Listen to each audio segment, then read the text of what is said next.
So let's get into the next one. The next question is, will I be subcontracting any of the work? So this is a loaded question because a lot of people are afraid of general contractors that bring in subcontractors, but I'll give you guys a little bit of insight, right?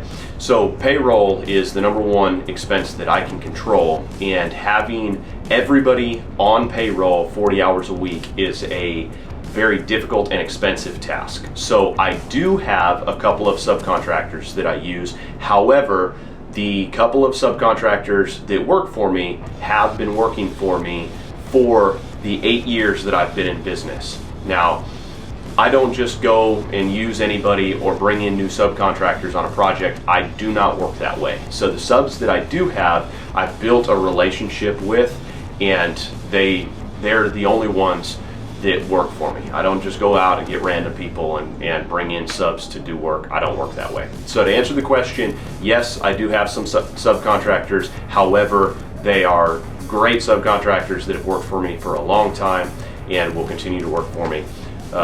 And I haven't had any issues up to this point. So that allows me to make sure that I'm keeping cost reasonable for you as the customer without me having to carry full-time payroll of having these people on the clock 40 hours a week, if that makes sense, especially when their trades are very specific as opposed to just a general tradesman. So yes, the answer is yes. However, it's a loaded question because I'm very cautious about who I use, and the people that I've been using have worked for me for a long time.